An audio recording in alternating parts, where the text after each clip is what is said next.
There are 3 books in the Bible known as the wisdom literature: Proverbs, Ecclesiastes, and Job. The first, Proverbs, showed us that God is wise and just. Yeah, we learned that God has ordered the world so that it's fair. The righteous are rewarded, the wicked are punished. In other words, you get what you deserve. But then we meet Ecclesiastes, who observes, people don't always get what they deserve. Yeah, he said the world isn't always fair, that life is unpredictable and hard to comprehend, just like smoke. And this makes you wonder, okay, well, is God wise and just? Exactly. And so it's that question that is being explored in the final book of wisdom, Job. All right, let's dive in. So Job begins with a strange story that takes place up in the heavens, which are described something like a heavenly command center. So God is there with these angelic creatures called the sons of God, and they're all there reporting for duty. And God points out this guy Job, his servant, showing how righteous and good he is. And then one of these angelic creatures approaches. He's referred to in Hebrew as the Satin. The Satan. Who is this? Well, this word is actually a title, which literally means the one who is opposed. So out of this whole crew, he is the one questioning how God is running the world. And he proposes that Job might not actually love God, that he's only a good person because God rewards him. If God were to take away all of the good things he gave to Job, then we would see his true colors. So he thinks Job is just working the system?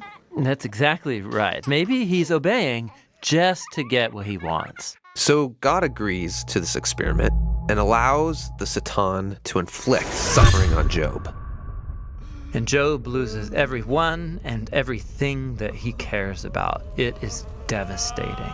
And remember, he deserves none of this. God himself said so. The remarkable thing is that in the midst of all this suffering, Job still praises God. At least for chapters 1 and 2.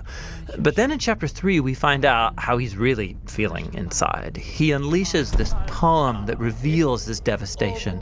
It's a long, elaborate curse on the day that he was born. After this, some of Job's friends come to visit him to offer their help. And all of them are like, Job, you must have done something horribly wrong to deserve this. After all, we know God is just, and we know the world is ordered by God's justice and fairness, so you must be getting what you deserve. And for the next 34 chapters, the friends and Job go back and forth in very dense Hebrew poetry. His friends keep speculating about why God might have sent such suffering, and they even start making up lists of hypothetical sins that Job must have committed. But after each accusation, Job defends his innocence. And Job is innocent. He is. He's also on an emotional roller coaster.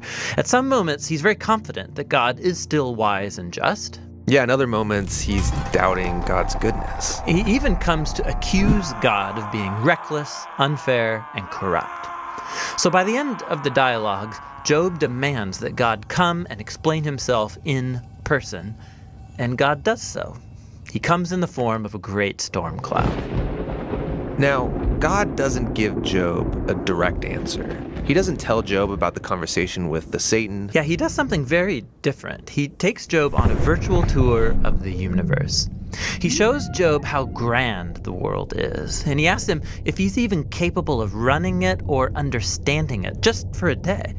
He shows Job how much detail there is in the world, things that we might see every day, but really don't understand at all. But God does. He knows it all intimately. He pays attention to the beauty and operations of the universe in ways that we haven't even imagined and in places that we will never see. Then to conclude, God shows Job 2 wondrous beasts and brags about how great they are. Yeah, they are dangerous. I mean, they would kill you without even thinking about it. And God says they're not evil. They're actually a part of his good world. And then that's it. That's God's whole defense. It's kind of weird. I mean, what was this all about? It seems to be this. From Job's point of view, it looks like God is not just. But God's perspective is infinitely bigger. He's dynamically interacting with a whole universe of complexity when he makes decisions. And this is what God calls his wisdom. So Job asking God to defend himself is actually kind of absurd. He couldn't comprehend this kind of complexity even if he wanted to. So, where does this leave us? Well, it leaves Job in a place of humility. He never learned why he suffered, and yet he's able to live in peace and in the fear of the Lord. But that's not where the book ends, because after this, God restores to Job double everything he had lost. And this, again, is surprising. I mean, is this a reward? Is God saying, "Congratulations, Job, you passed this elaborate test"? No, I mean, the whole book just made the point that Job losing everything was not a punishment, and so now getting it back isn't a reward. So why does he get it back? Well, apparently, God, in his wisdom, decided to give Job a gift. We don't know why. But what we do know is that Job is now the kind of person who, no matter what comes, good or bad, he can trust God's wisdom.